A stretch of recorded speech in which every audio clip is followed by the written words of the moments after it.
Let's go to Ron Darling, who we're thrilled to have on, our Mets analyst. And Ronnie, you watched this team about as much as anybody last season. How big is having this guy back to this team? Well, I think it's huge. I think it's huge now that 2 years in a row they've been able to find a way to get it done. So congratulations on both sides, the Mets and for Yoenis Cespedes.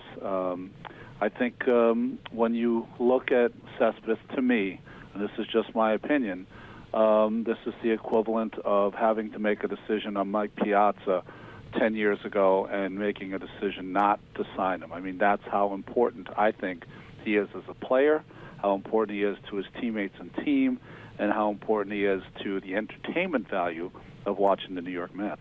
And it's not obviously just entertainment value with this guy. We just posted his stats from last season. Obviously, he brings that. But how big of a difference does he make in this lineup day in and day out? And I just said that when you're in New York and you're watching this team, he is so clearly the guy in this lineup. How important is that, having the guy in a lineup on a team like the New York Mets going forward for the Mets' hope the next 4 years?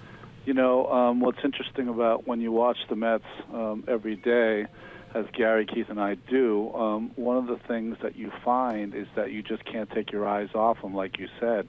He's just that dynamic a player. When he comes to bat, everyone comes back from the restroom or from getting Shake Shack burgers or whatever they're doing to make sure they don't miss it. The at-bat last year, and I think I tip my cap also to Adam Wainwright, who was facing Cespedes for the fourth time in that game, was the best at-bat I saw all year. Two great competitors going at it, and by the time the fourth at-bat came up, Cespedes got him for, I think, a 3-run home run, a game winner.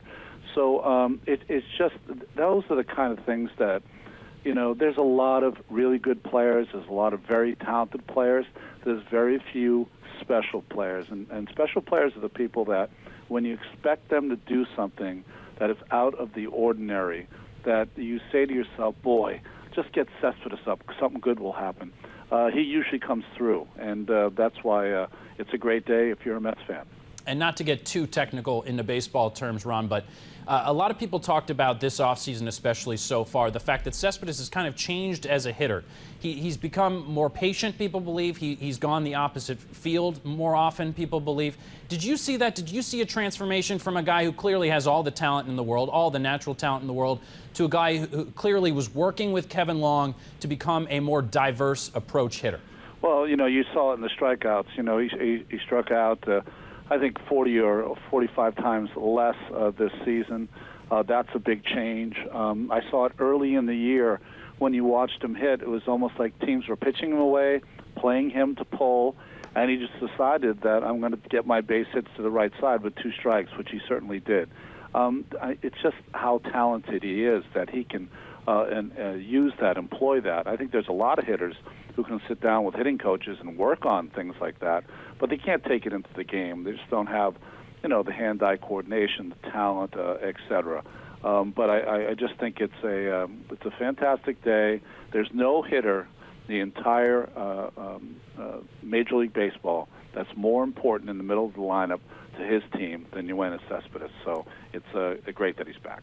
And this story today, Ron, it's interesting. It's really a story of a relationship between Cespedes and the Mets, because coming into this offseason, we've talked a lot about the fact that he wanted a 5th year. His team has said that Yoenis Cespedes is looking for a 5-year deal, enough of these short-term deals. This is a guy who's played for a lot of teams, taken a lot of 1- or 2-year deals.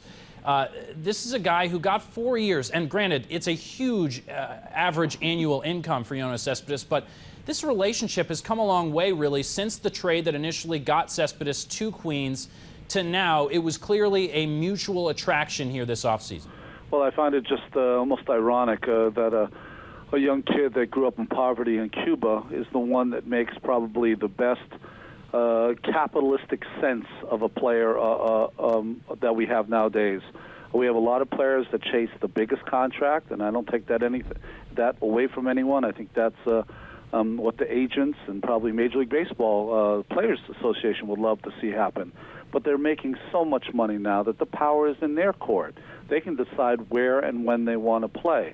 And don't kid yourself. Yoenis Cespedes knows what the whole deal about playing in New York, how special it's going to be.